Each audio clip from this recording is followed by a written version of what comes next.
Welcome to our deep dive into Ray Bradbury's um, Fahrenheit 451. Yeah.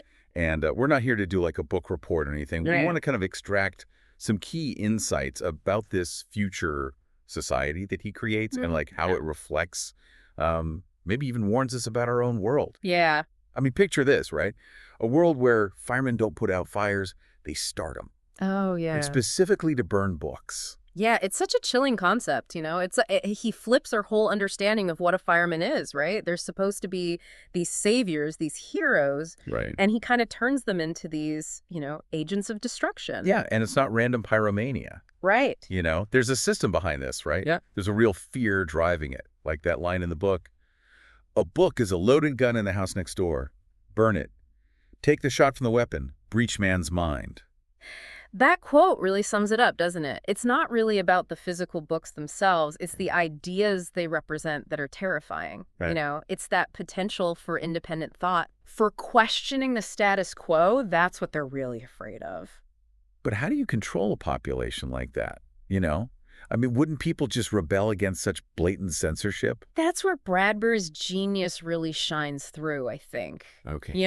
He doesn't portray a society ruled by, brute force, but one that's kind of seduced by distraction. Ah, you're talking about the technology, Yes. those parlor walls, Yeah. giant interactive TVs that are just kind of dominating everyone's lives. That's right. They offer this constant entertainment, never-ending stream of easy-to-digest content. Right. But at what cost? Right. And we see that played out in Montag's wife, Mildred. Yes. She's completely engrossed in these parlor walls, even refers to the characters as her family. Right. It's like she's traded real human connection for this artificial simulated world. That's exactly the danger that Bradbury highlights, I think. It's Yeah. how technology can be used to manipulate us, control us, to numb us to reality, and to keep us from actually engaging in any critical thought. Yeah. It's a much more insidious form of social control than outright censorship. It's almost like they're conditioned to fear the silence, the space for contemplation, that real life offers. Yeah. They crave constant stimulation, even if it's totally meaningless. Yeah, think about Mildred's obsession with driving fast, recklessly. Right. It's like she needs that adrenaline rush, that Yeah. physical sensation just to feel alive, just to feel something. Right. To break through that numbness. To break through. And Yeah. you have Clarice, who's such a stark contrast to everyone else in this world. Right, absolutely. This young, inquisitive neighbor. It's like a breath of fresh air. Yeah. And she seems to awaken something in Montag. She embodies all the qualities that this society has suppressed, Right. Right. Curiosity, a love for nature, genuine human connection. Yeah. She observes the world around her. She asks questions. She cherishes simple pleasures like feeling dew on the grass. Right. It's a huge contrast to the shallowness that we see in Mildred and her friends. And she disappears pretty abruptly from the story, Yep. right? Mildred kind of vaguely mentions her being hit by a car. Yeah. It's never really confirmed. Right. It's almost as if she was just too bright a light for this world to handle. Right, yeah. Like her disappearance is symbolic, No. representing the way that independent thought is often silenced Right. or dismissed in a society that values conformity over everything else. Right. Makes you wonder what would happen if more people like Clarisse were allowed to flourish. Right. But it's her influence, however brief, that seems to really spark this change in Montag. Yeah. He goes from this complacent fireman, happily burning books, to someone who's starting to question everything. Right. And it starts with that old woman who chooses to burn with her books Right. rather than live without them. It's a powerful moment, isn't it? Yeah. She becomes this martyr for knowledge, Right. demonstrating this level of conviction that Montag just can't ignore. Right. And then he does the unthinkable. He steals a book. Oh, yeah. Right? Not just any book, a book from one of his own fires. Wow. This is a huge turning point, Yeah. It's like a clear sign that he's breaking free from this conditioning that he's been subjected to his entire life. Absolutely. And he tries to talk to Mildred about it, to share his newfound doubts, but she's completely unreceptive. Of course. She can't even remember where they met. Right. It just highlights the emptiness of their relationship. Yeah. You know how disconnected they are despite living under the same roof. Their marriage really represents the consequences of a society that values superficiality Right. and instant gratification over real connection Yeah. and intellectual depth. It's a wake-up call for Montag. Yeah. He realizes He's surrounded by people who are basically sleepwalking through life, Right. numb to their own feelings, numb to the world around them. Yeah. He needs to find someone who understands, Right. someone who can guide him. And that's where Professor Faber comes in. Yeah. This retired English professor, Mhm. he represents that lost world of intellectualism. Yeah. The value of knowledge, of critical thinking, that's been erased from this society. Right. Faber becomes his mentor, helping him to understand the power of books Yeah. and the importance of fighting for intellectual freedom. Their relationship is crucial Yeah. because it shows that Montag's rebellion isn't just some act of individual defiance, Right. It's part of this larger struggle, this Yeah. lineage of resistance against those who would try to control our thoughts and limit our access to knowledge. Right. And they come up with this audacious plan to disrupt the system. Yes. Right. Planting books in firemen's houses. Fighting fire with fire. Fighting fire with fire. Yeah. But they're up against a formidable opponent in Captain Beatty, Oh. Montag's own fire chief. He's a fascinating character. Oh, he is. Incredibly well-read. He can quote literature at length. Right. But he uses all that knowledge to justify book burning, It's a chilling example of how intellect can be twisted and used for really nefarious purposes. Like he's a walking contradiction. Right. Yeah. A master manipulator who uses his intelligence to maintain this messed up status quo. Yeah, and he even tries to defend book burning as a way to achieve equality. Right. Claiming that it eliminates dissenting voices, Right. and creates a more harmonious society. Which is, of course, utter nonsense. Of course. It's the classic tactic of those in power to present oppression as liberation. Right? Convince people that ignorance is bliss, that conformity is the path to happiness. Yeah. But Beatty's facade starts to crumble when he's confronted with Montag's rebellion. And that leads to this dramatic showdown Yeah. where Beatty forces Montag to burn his own house. Yeah, it's a turning point, right? It is. Like he's pushed to the breaking point. Yeah. And what does he? He lashes out, Yeah. kills Beatty in this desperate act of self-preservation. It's a violent act, but it's also very symbolic. It represents Montag finally breaking free from this oppressive system that he's been serving. Right. A system that's tried to control him, to dictate his every thought. And he becomes a fugitive, right? He does. Fleeing from the city and the only life he's ever known. Right. It's terrifying, but also liberating. Yeah. And that's where we'll pick up next time as we follow Montag's escape and his journey towards a new understanding of himself and the world around him. Okay, so last time we left Montag on the run, Right. escaping the city after that whole confrontation with Beatty. Mm-hmm. And he ends up at the river, which just feels very symbolic. Absolutely, yeah. Water is often used in literature to symbolize cleansing, rebirth, Right. a washing away of the old. Right. And I think in this case, it's both literal and figurative, Yeah. Montag literally sheds his fireman's uniform, lets it float away downstream. Yeah. But in doing so, he's also shedding his old identity, his past life. Right. Leaving behind the city, the technology, that whole system that's been suffocating him. It's encapsulated. It's like he's finally taking a breath of fresh air, Yeah. literally and metaphorically. And it's interesting to contrast this moment of escape with Mildred's constant need for speed, right? Right. That artificial sense of freedom that she gets from driving recklessly. Yeah. Montag finds true liberation in the quiet stillness of nature. Yeah. In that simple act of immersing himself in the river. But he's not just escaping into isolation, though. Right. Right. He ends up encountering this group of people who call themselves the book people. Yes.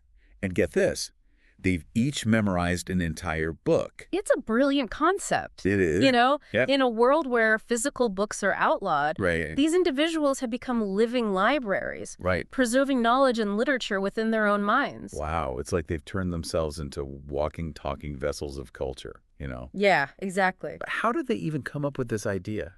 Well, they're led by a man named Granger, Okay. and he explains that they've been doing this for years, Right. Anticipating the possibility that books might one day be destroyed. Wow. They see themselves as guardians of knowledge, ensuring that the ideas and stories that have shaped humanity aren't lost forever. It makes you wonder, what book would you choose to memorize? Right. What piece of literature do you think is essential for rebuilding a better world? That's a question that really resonates with me. Yeah. It forces us to think about the values and ideas we hold dear, Yeah. the stories that have shaped our own understanding of the world. It's almost like they're creating a new kind of oral tradition, passing these stories down from generation to generation, just like our ancestors did centuries ago. Exactly. And in doing so, they're also challenging this notion that knowledge is something that can be controlled or contained. Right. Yeah. It's a powerful message about the resilience of ideas, Right. the way they can survive, even the most brutal attempts at suppression. Okay, but let's be real. Are memorized books really enough to rebuild an entire society? Right. The city has been bombed, technology has been destroyed, everything's in chaos. Right. Well, that's where the novel gets even more thought-provoking, Oh. It's not about this literal rebuilding brick by brick. Right. It's about a restoration of values, Yeah. a return to what truly makes us human. Okay. The book people believe that knowledge, critical thinking, Right. and empathy are the foundations of a just and flourishing society. It's like they're saying that true progress doesn't come from technological advancements. Yeah. Right. But from our ability to connect with each other on a deeper level, to understand and appreciate different perspectives. And that's where the memorized books come in. Yeah. They're not just a collection of facts and figures. Right. They're a source of wisdom, of ethical guidance, Yeah. of the stories that connect us to our shared humanity. It's like they're carrying the blueprint for a better future, not in their hands, but in their minds. And their symbol is the phoenix, Yes. that mythical bird that rises from its own ashes. Right.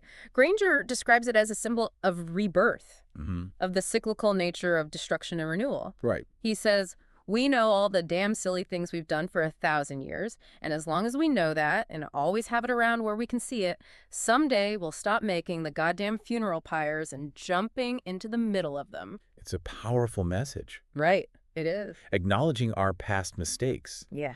learning from them, and striving to create a better future. Mm-hmm.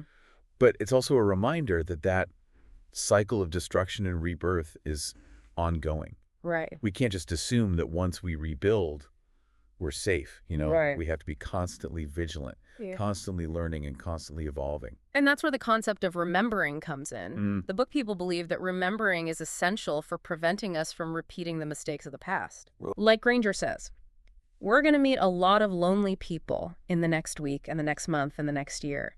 And when they ask us what we're doing, you can say, we're remembering. That's where we'll win out in the long run. It's about carrying the past within us, not as a burden, but as a source of wisdom and guidance. Exactly. And it connects back to the idea of censorship, doesn't it? Yeah. The people in Montauk society were so afraid of the past, Mm-hmm. of the ideas that might challenge their worldview, that they chose to just erase it altogether. Exactly. Censorship is often about controlling the narrative, Right. suppressing the voices and stories that might disrupt the status quo. Right. But the book people demonstrate that true freedom comes from embracing a diversity of perspectives. Yeah. Right. From engaging with ideas that make us uncomfortable, that challenge our assumptions. Right. It's about having the courage to think for ourselves, Yes. even if it means questioning everything we've been taught to believe. Absolutely. But what about the technology? I mean, in Fahrenheit 451, it's the technology that's used to control and manipulate people, Right. keep them distracted and disengaged. Mm-hmm. But we can't just go back to living in caves. Right.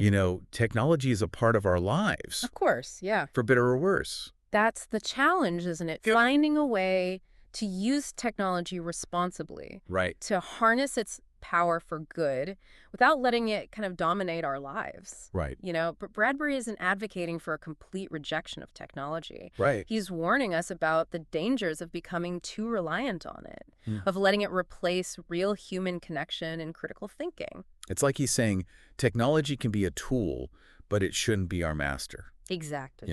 We need to be mindful of how we use it, Yeah. and we need to make sure that it doesn't erode our capacity for empathy, for critical thinking, for genuine engagement with the world around us. Think about Mildred and her seashells, Those tiny radios people wear in their ears, constantly bombarded with noise and information. Right.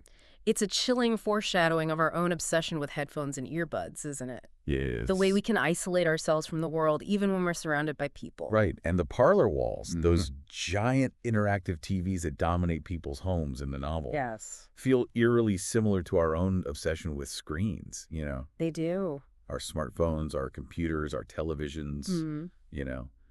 We can easily spend hours consuming content, passively absorbing information, without really engaging with it. Bradbury's warning feels even more relevant today than it did when the book was first published. I think so, too. We're living in a world of information overload. Right. Where we're constantly bombarded with stimuli. Right. It's so easy to get lost in the noise. So how do we find that balance? Yeah. How do we reap the benefits of technology without losing ourselves in the process? It's a question that each of us has to grapple with individually. But I think Fahrenheit 451 offers some guidance. Okay. It reminds us that we need to prioritize genuine human connection over digital interactions. That we need to cultivate a sense of wonder and curiosity about the world around us. Yeah. And that we need to be active participants in the information we consume, not just passive recipients. Right. It's about choosing to engage with the world mindfully. Yes. To seek out knowledge and experiences that challenge us. Yeah. That make us think critically and feel deeply. Right. And sometimes that might mean stepping away from the screen. And stepping into the world like Montag did when he fled the city and found solace in the river, Yeah. It's about rediscovering those simple pleasures, the things that connect us to our humanity and remind us what's truly important. So as we wrap up this part of our deep dive, I'm left with this question. What would it take for us to become book people in our own lives? What knowledge, what stories, what values do we want to carry within ourselves and pass on to future generations? It's a powerful question to consider. It is. And it's one that we'll continue to explore as we delve further into the world of Fahrenheit 451. We've been talking a lot about the importance of knowledge and memory. Right. And how in Fahrenheit 451, they kind of become these acts of rebellion. But there's another side to all that, right? Yeah. It's embodied in a way in Captain Beatty. Yes. He's a puzzle. He is a fascinating character. Isn't he? Yeah. I mean, on the surface, he's like the antagonist, right. the enforcer of censorship. But he's also incredibly well-read. He is. Spouting quotes from literature as easily as he orders the burning of books. Right. Exactly. How do you make sense of that contradiction? Well, I think Beatty represents that seductive nature of power. Okay. And the danger of intellectual arrogance. Okay. He's a master manipulator. Yeah. Using his knowledge to control others rather than to enlighten them. It's a cautionary tale about what can happen when intellect becomes divorced from empathy and compassion. He even tries to justify book burning, right? Yeah. By arguing that it creates equality. Right. That it eliminates dissenting voices and makes everybody happy. But that's such a dangerous illusion. It is. It's a classic example of how those in power can twist language and logic to maintain their control. Right. Yeah. Convince people that ignorance is bliss. Right. That conformity is the path to happiness. Right. But as we see in this novel, this forced uniformity leads to a society that's deeply unhappy. Exactly. People are numb to their own feelings and disconnected from one another. Right. And Beatty's death is pretty brutal. It is. Montag kills him during that confrontation at his own house. Right. It's a turning point in the story, but it's also a morally ambiguous one. It is. It raises important questions about the nature of violence, the justification for using force, even in the face of oppression, right? Like, does Montag's act of rebellion justify taking a life? Right. Bradbury doesn't offer any easy answers. No. He leaves it to the reader to wrestle with these complex questions. There's also something disturbingly familiar about the way technology has dehumanized people in this world. Oh, absolutely. Mildred, for instance, is so obsessed with her parlor walls, those giant interactive TVs, right, that she seems to have just lost touch with reality. Yeah, her obsession with those screens reflects this deeper societal problem, the substitution of real human connection with artificial stimulation. Right. She's more connected to the fictional characters on her parlor walls than she is to her own husband. Right, and those little seashells they wear in their ears. Yes. Constantly pumping in noise and information. Right. It's like a precursor to our obsession with headphones, isn't it? Is. The way we can isolate ourselves from the world even when we're physically present. Bradbury was remarkably prescient. in his depiction of how technology could be used to isolate and dehumanize us. Right. And it's a trend that's only become more pronounced in the decades since Fahrenheit 451 was published. I think so, too. We're living in this world of information overload. Right. Where we're constantly bombarded with stimuli. It's so easy to just get lost in all the noise. It is. So are we doomed to repeat the mistakes of Fahrenheit 451? Are we headed toward a future where books are burned and knowledge is suppressed and technology controls our lives? I don't think so. Okay. Bradbury's novel is a warning. Yeah. But it's also a call to action. Okay. It reminds us that we have the power to choose a different path. Right. To reject the forces that seek to control us. Right. And to embrace the values of knowledge, freedom, and human connection. Like those book people. Yes. Who have chosen to preserve knowledge and pass it on to future generations. Right. They represent a glimmer of hope. They do. In this dystopian world. Their commitment to remembering, to carrying the stories of the past within them. It's a powerful act of resistance. It is. It's a reminder that even in the darkest of times, the human spirit can endure. Yeah. And that knowledge, like a seed, can be planted and nurtured to create a better future. So as we come to the end of our deep dive into Fahrenheit 451, I want to leave you with this question. What book would you commit to memory to carry into the future? What story, what set of ideas do you believe is essential for rebuilding a society that values knowledge, freedom, and human connection? It's a question worth pondering. It is. Because in the end, Fahrenheit 451 is not just a story about a dystopian future. Right. It's a story about the choices we make every day, the stories we tell ourselves, and the future we choose to create. And that's what makes this deep dive never truly end. Right. The journey of discovery continues long after the conversation is over. Absolutely. Thanks for joining us.